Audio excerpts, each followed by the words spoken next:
ಇವರು ನಿಮಗೆ ಹೇಳ್ತಾರೆ ಇಲ್ಲಿ ಏನೇನದ ಅಂತ ಹೇಳಿ. ನಿಮ್ಮ ಹೆಸರು ಸ್ವಲ್ಪ ಈ ಕಡೆ ಬರ್ತೀರಿ. ಒಬ್ಬಳು ಈ ಕಡೆ ಬರ್.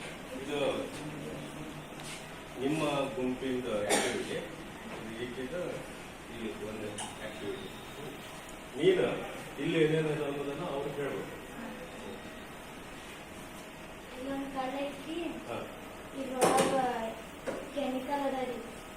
ಅದು ಕೆಮಿಕಲ್ ಅದನ್ನ ಏನೋ ಗೊತ್ತಿಲ್ಲ, ಯಾವ ಬಣ್ಣ ಏನು ಹಿಂಗೆ ಹೇಳ್ಬೋದು. ಈಗ ಮ್ಯಾಥಮೆಟಿಕ್ಸ್ ಒಳಗೆ ನಿಮ್ಗೆ ಬೆಲೆ ಗೊತ್ತಿರೋದ್ರೆ ಎಕ್ಸ್ ಎಂದು ಭಾವಿಸುವ ಅಂತ ಹೇಳಿರಲ್ಲ, ಎಕ್ಸ್ ಎಂಬ ಪುಡಿ ಅಂತ ತಿಳ್ಕೊಳ್ರಿ. ಕಪ್ಪು ಬಣ್ಣದ ಒಂದು ಪುಡಿ ಐತಿ, ಪೇಪರ್ ತುಣುಕುಗಳನ್ನ ಅದು ಹಾಕಿದೆ. ಓಕೆ, ನೀನು ಅವ್ರಿಗೆ ಹೇಳು.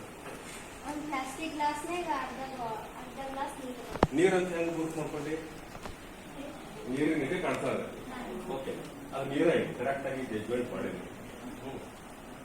ಈಗ ಒಂದು ಆಕ್ಟಿವಿಟಿ ಮಾಡೋಣ.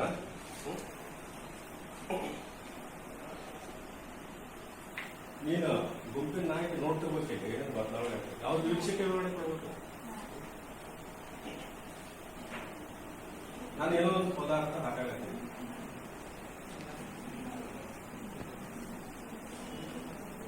ಏನೇನು ಬದಲಾವಣೆ ಆಗ್ತದೆ ಅನ್ನೋದನ್ನ ನೋಡ್ತಿರ್ಬೋದು.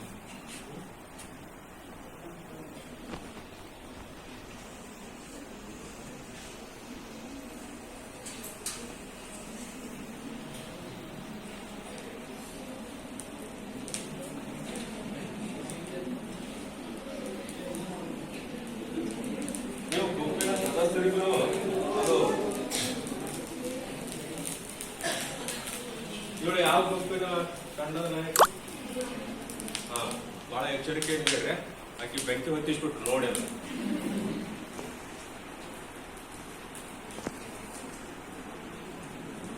ಸರಿ, ಇನ್ನೊಂದು ಗುಂಪಿನ ತಂಡದವ್ರಿಗೆ ನಾನೊಂದೇನೋ ಪುಡಿ ಹಾಕಾಗತ್ತೀನಿ, ಅದ್ರೊಳಗೆ ನೀವೊಂದು ದಿನ ಲಾಸ್ಟ್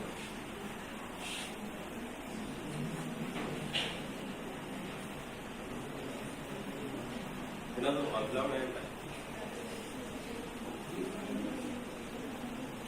ಎಲ್ಲ ಸರ್ತಿ ಬೆಂಕಿನ ಬರ್ಬೇಕಂತೇನಿಲ್ಲ, ಏನೋ ಆಗ್ಲಿಕ್ಕೆ ಇಲ್ಲ. ಓಕೆ, ಎರಡು ಚಟುವಟಿಕೆಯನ್ನು ಗಮನಿಸಿದ್ರೆ ನೀವು ಗುಂಪಿನವರು ಕೂಡ ಗಮನಿಸಿದ್ರೆ ಸರಿ. ಈಗ ಎರಡು ವಸ್ತುಗಳಲ್ಲಿ ಏನೋ ಬದಲಾವಣೆಗಳಾದೂ ಇಲ್ಲ, ಒಂದೊಂದು ಬದಲಾವಣೆ ಆಗಿಲ್ಲ ಅಂತ ಅನ್ಕೊಳ್ರಿ. ಗೋಚರವಾಗಿ ನಮ್ಮ ಬದಲಾವಣೆ ಕಂಡಿಲ್ಲ. ಈ ಎರಡು ವಸ್ತುಗಳೊಳಗ ಯಾವುದನ್ನ ನಾವು ಮರಳಿ ಪಡಿಬಹುದು? ಈಗ ಇಲ್ಲೊಂದು ವಸ್ತು ಬದಲಾವಣೆ ಆಯ್ತು, ಅಲ್ಲೊಂದಾಯ್ತು. ಗ್ಲಾಸ್ ಒಳಗಿದ್ದು ಪಡಿಬಹುದು. ಹೆಂಗ್ ಪಡಿಬಹುದು? ಅದ್ರೊಳಗೆಲ್ಲ ಹೋಗಿ ಇಲ್ಲಿಂದ ಬಿಡುತ್ತೆ. ಉಪ್ಪು ಹಾಕೇನೆ ಹೆಂಗ್ ಪಡಿ?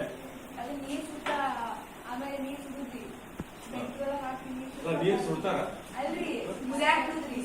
ಓಕೆ ಓಕೆ, ಲಾಸ್ಟಿಗೆ ಉಪ್ಪು ಬರ್ತದೆ. ಎಸ್, ಗುಡ್, ಒಳ್ಳೆ ಆನ್ಸರ್ ಕೊಟ್ಲಕ್ಕೆ.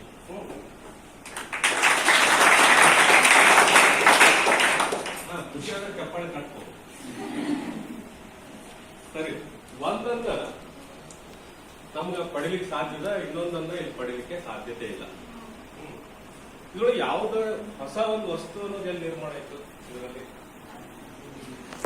ಈ ಆಕ್ಟಿವಿಟಿ ಒಳಗ ಏನೋ ಹೊಸ ವಸ್ತು ನಿರ್ಮಾಣ ಆಯ್ತು. ಗೋಧಿಯದು ಉತ್ಪಾದನೆ, ಅಲ್ಲಿಂದ ಹೊಸ ವಸ್ತು ನಿರ್ಮಾಣ ಆಗಿಲ್ಲ.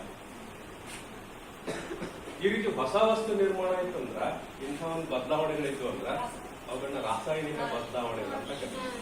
ಅವುಗಳನ್ನ ಏನಂತ ಕರಿತೀವಿ? ಇಂಥ ಬದಲಾವಣೆ ತಾತ್ಕಾಲಿಕ ಬದಲಾವಣೆ, ಇದಕ್ಕೆ ಭೌತಿಕ ಬದಲಾವಣೆ ಅಂತ ಕರೀತೀವಿ. ಇವತ್ತೊಂಚೂರು ರಾಸಾಯನಿಕ ಬದಲಾವಣೆಗಳ ಬಗ್ಗೆ ಅಭ್ಯಾಸ ಮಾಡೋಣ. ಓಕೆ, ರಾಸಾಯನಿಕ ಬದಲಾವಣೆಗಳ ಬಗ್ಗೆ